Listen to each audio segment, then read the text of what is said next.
Hey guys, it's Cassandra and welcome to my channel, Create with Cassandra. As you can see from the title, today's video is all about fall tablescapes. The beginning of fall is next week, and even though the holidays are still a couple of months away, it's never too early to begin to prepare and gather ideas for how you would like to entertain your guests. As you have probably already noticed, I have separated the items and placed them together to distinguish the different tablescapes.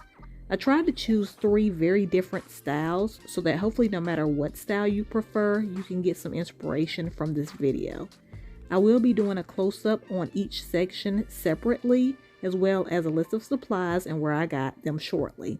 If you're like me, you probably already know which, just from looking at the elements on this table, which tablescape fits your style, but if not, you definitely will by the end of this video. I'm excited and hopefully you are too, so let's get started. So as you can see, I cleared the table of everything except for the items I will be using for the first tablescape. All shades of browns and creams will be the focal point of this section.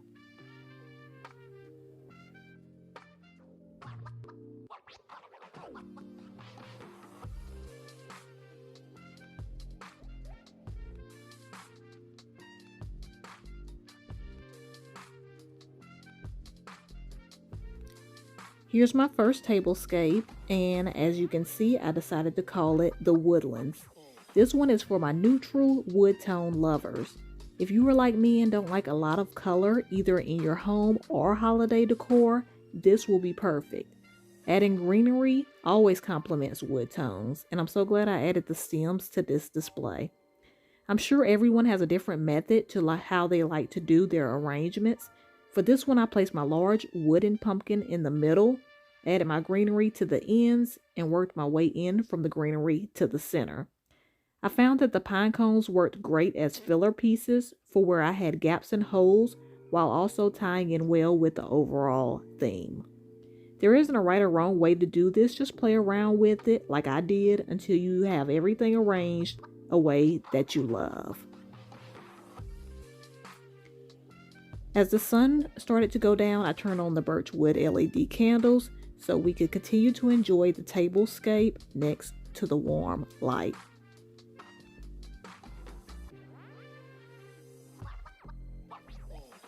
As a final touch, I decided to add my family's names to some coasters I already had. Coasters are a simple and inexpensive way to make place cards if you are having a gathering for the holidays. And once it's over, just remove the names and you can use them throughout the year.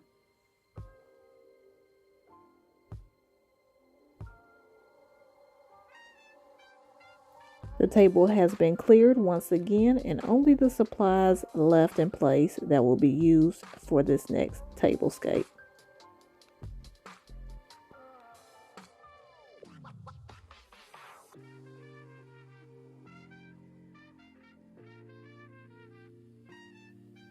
For my next table setting, I'm going to call it Modern Traditional.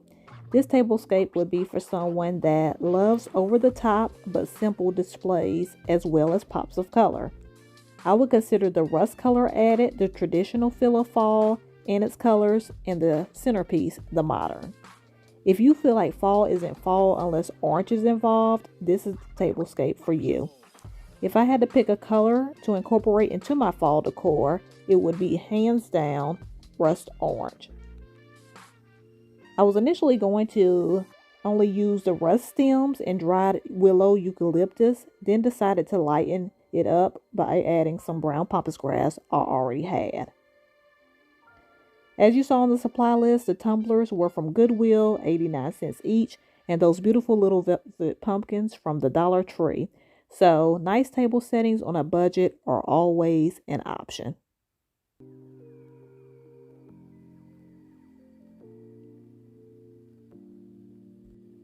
The table has been cleared once again and supplies set out for the third and final tablescape.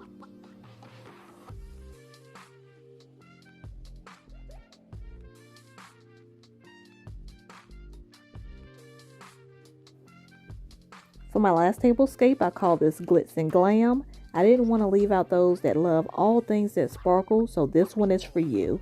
I could even see this one used for a fall wedding. Actually, all three of these will be great for a fall wedding, depending on if you prefer more rustic or glam.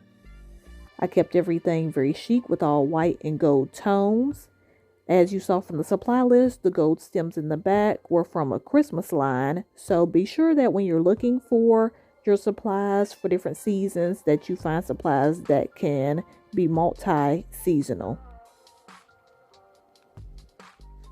Speaking of weddings, I even decided to add my family name to these plates using a simple design that I made with my Cricut for a personalized touch. This was very inexpensive to do and will have a big impact on your family and friends. Okay guys, that's it. Let me know in the comments which was your favorite, and I hope you enjoyed the video.